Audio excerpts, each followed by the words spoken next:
Hi! It's October, meaning it's the month of all things scary, spooky, and mythical, like ghouls, goblins, ghosts, this picture of Glen Powell, dragons, and mermaids. None of these are proven to be real. They're all myths or legends. For them to be considered real, they would have to have scientific evidence to back it up. But what if I told you that in 2012, a documentary aired that gave us undeniable proof that one of the most well-known and loved legends actually exists? 12 years ago, Mermaids, The Body Found aired for the first time on Animal Planet, a TV channel that focuses primarily on nature and animals. In this documentary, they show so much evidence of mermaids being real that it shocked the nation, and it became Animal Planet's second most watched telecast ever. And the first most watched telecast ever was the sequel, Mermaids: The New Evidence. I need you guys to understand that this was a cultural phenomenon. I remember watching this documentary when I was a teen, and my life was changed. I mean, it was a huge thing, obviously. Mermaids being real. But the documentary was fake. They called it a mockumentary, kind of like The Office. If The Office was trying to convince everybody it was real and they were only talking about mermaids the whole time. So, kind of nothing like The Office, actually. As gullible as I may be, I don't like being fooled. I don't like being a pawn in somebody else's game. Animal Planet tricked me, and I've held on to this grudge for the last 12 years. And guess what? Now I have a platform where I like to make fun of things. So guess what I'm about to do? So there's 3 main points to this documentary. Number 1, there's real evidence of mermaids through found footage, audio recordings, ancient artifacts, and literally a body of a mermaid. Which is why I think they call it Mermaids: The Body Found. But that's just a theory. Number 2, the aquatic ape theory is very real, and that's how mermaids came to be, shown through very scary CGI. And number 3, the Navy is really mean, kind of bullies, and they really suck. The tone of this documentary is really dramatic, almost in a way where it takes itself way too seriously. As a scientist, I was never a believer in conspiracy theories. I believe Al-Qaeda was responsible for the 9/11 attacks. I believe we landed on the moon. And I believe Oswald shot JFK. Wow. What a way to start things off. So you can tell that the tone here is pretty ominous, a little spooky, and very serious. Even though it's serious though, the documentary mixes real scientific events with just complete nonsense. The first piece of evidence they start off with is called the bloop. In 1997, scientists from NOAA recorded a sound in the deep Pacific. It's thought to be organic in nature and has never been identified. It's called the bloop. Oh my god, do you see that? Well, no, what? It's in the water right there. Oh yeah, I see it. What is that? No, it's not a dolphin. It's not a fish. Oh my god.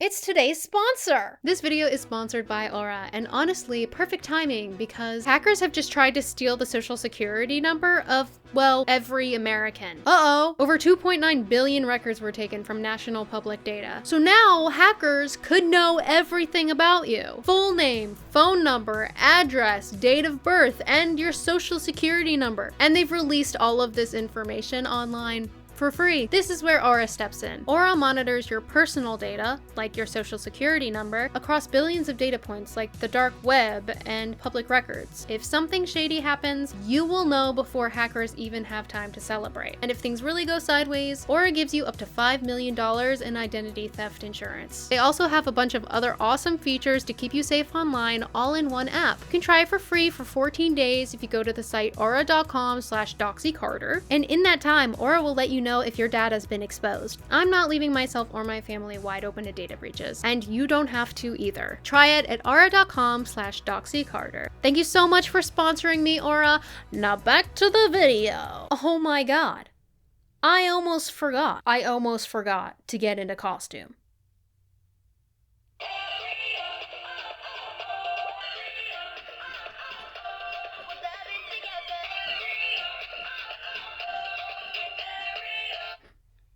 Okay, yes, I did pay $20 for this. Flash forward a few years, and the Navy, big bad Navy, is doing sonar tests. And these sonar tests, unfortunately, beach a bunch of whales. They murdered a bunch of whales in cold blood, and this is true. The Navy did do that. But don't worry, guys, the whales are okay. And I know this because all the whales are in whale heaven, and they have their whale friends and whale family there, and they eat ice cream every day. This is Dr. Paul, and he's a scientist that works for NOAA. NOAA is a US government agency that protects our oceans and lands and air, while the Navy was murdering all the whales and other things that might be out there.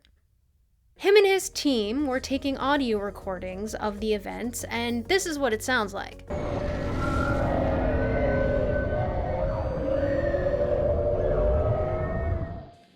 It was pretty awful to listen to. You think it's awful to listen to? Please. This is what's inside every woman's mind on the first day of their period. They listen to the recordings and they discover that they can actually hear the same creature that's in the bloop in their recordings.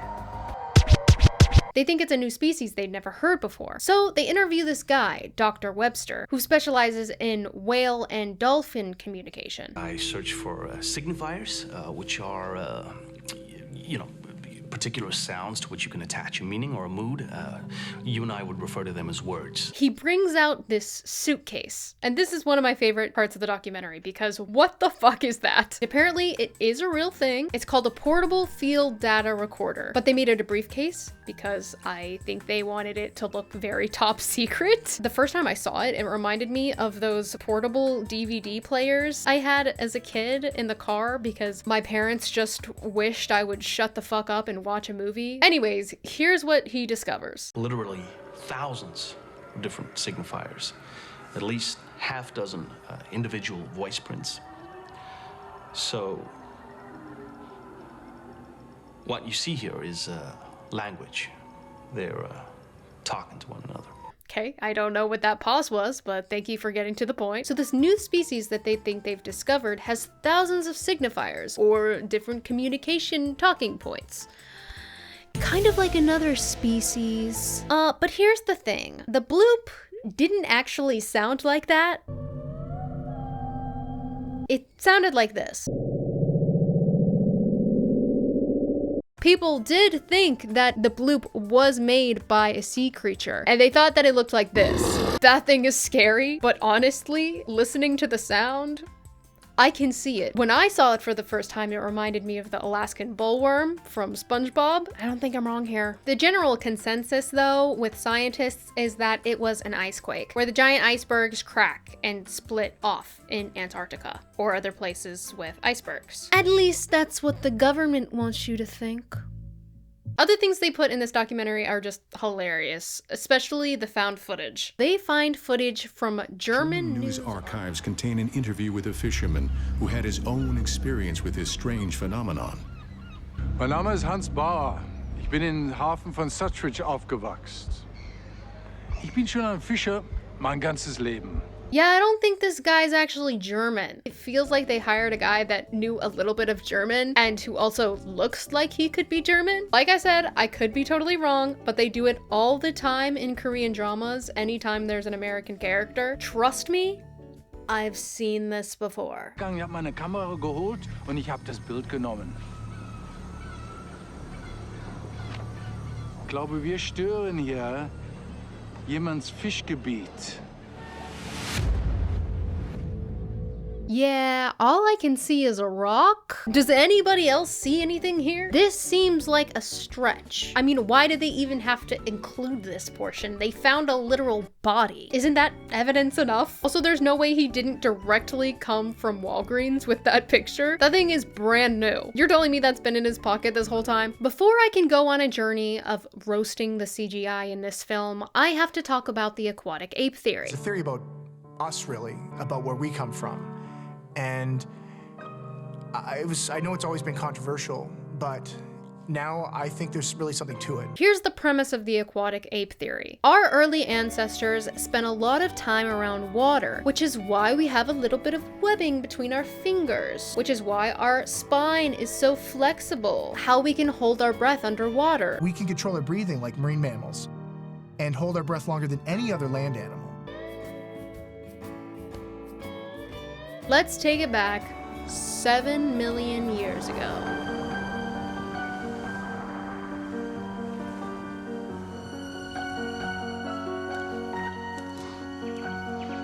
Wow. Look at us. That was us right there. And I'm just gonna say it. Smash. Some scientists believe our ancestors left the forest for the sea. But what pulled them here? What drew them to the water's edge?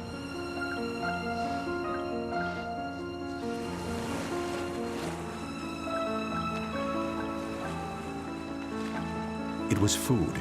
Yeah, relatable. Food will get me to go anywhere too. I will drive up to 25 minutes to a Chili's. Anything longer than that, though, I'll probably just find something else to eat. Here's where they take the aquatic ape theory even further. Because of volcanoes and earthquakes and stuff, maybe one group of the ancestral apes moved inland into the forest. But what if there was a separate group that went out even further to the water? What if one group moved inland and became humans, and the other group that moved to the ocean became mermaids? They go on to show the mermaids in all of their evolutionary stages. I'ma give credit where credit is due. That's pretty cool. Maybe it's just me because I think evolution is pretty fucking sick. Another cool thing about this portion of the documentary is that they animated it. Oh my God, what is that? Oh my God, what is that? Oh, wow.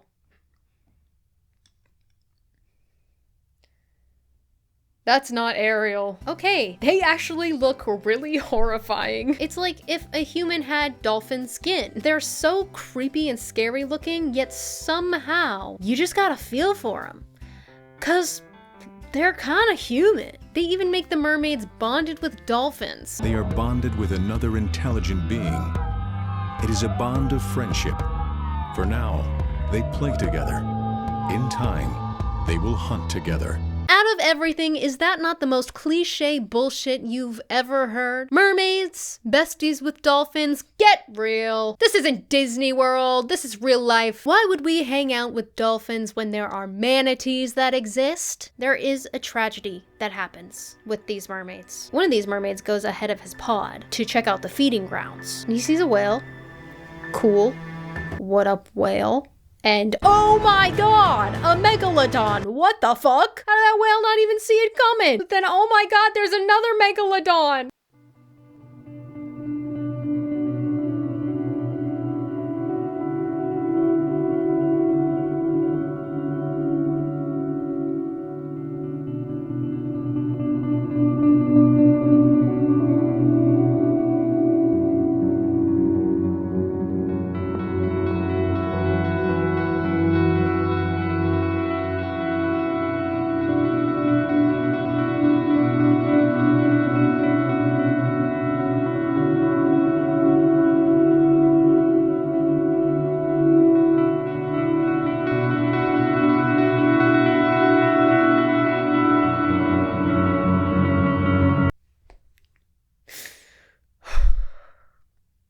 Smash. You're telling me that one megalodon went after a gigantic whale to eat, and another megalodon wants to eat a freaking mermaid? Isn't that the equivalent of like a human eating one single Ritz cracker? What did my tiny little handsome mermaid do to deserve this? This is the harsh realities of living.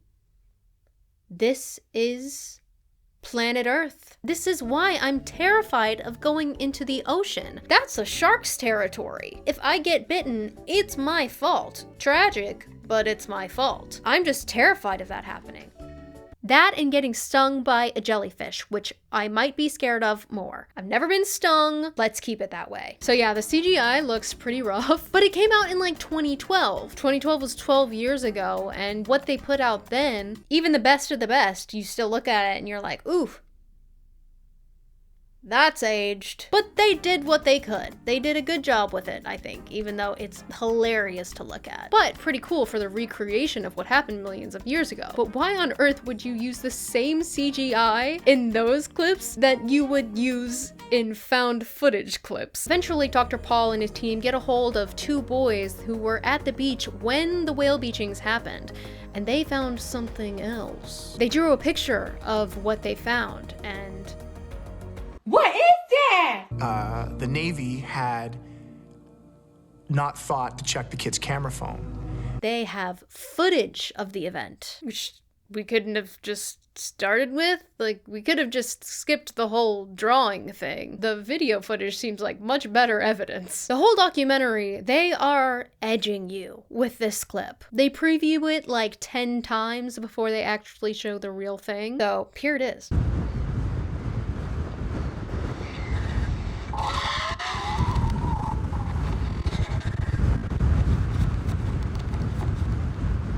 You know, when I watched it in 2012, I was just a kid. Let's just say critical thinking skills were lacking.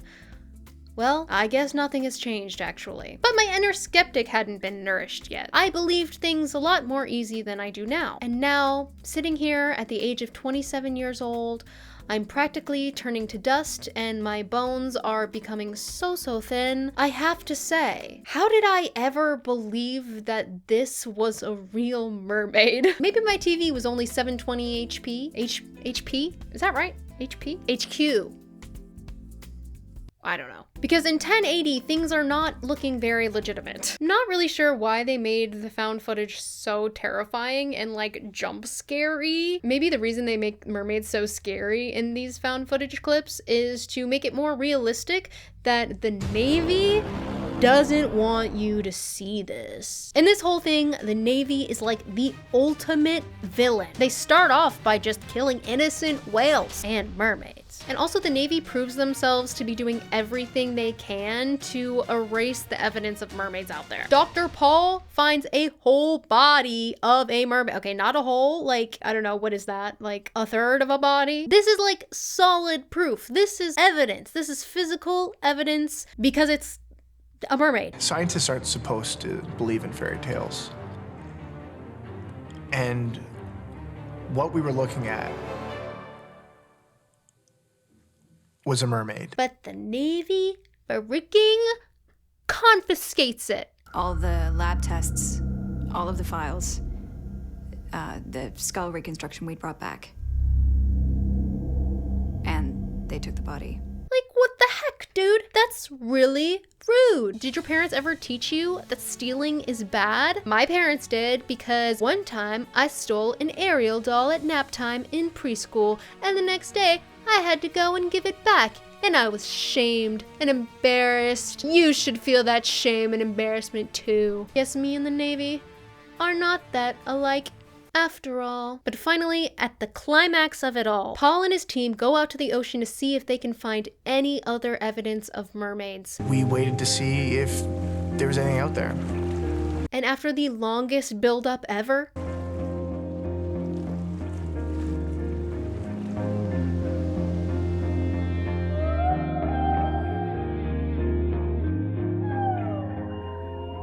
they see it. They see something. There was something out there.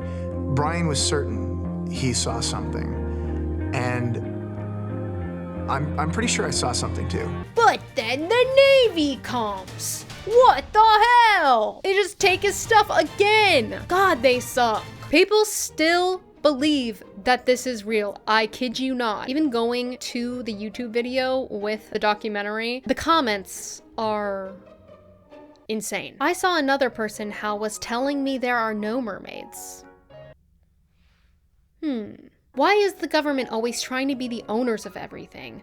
Dave, that other people find those people will probably hear before us. Just let them live. Let those mermaids alone. What do you have to go in and discover what they were here before us? We are the ones who are the intruders. I mean, yeah, going through that is rough, but you know what? He's onto something.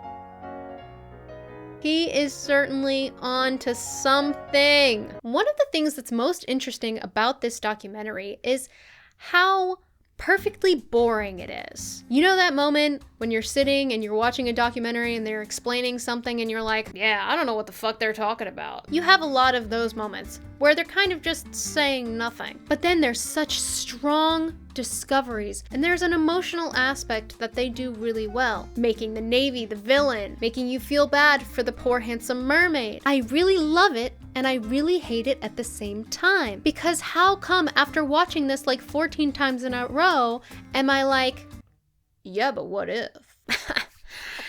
You never know, my dude. And I know in my gut it's because I'm gullible, okay? I know this about myself. But I mean, you can't just gaslight 3 million people like that.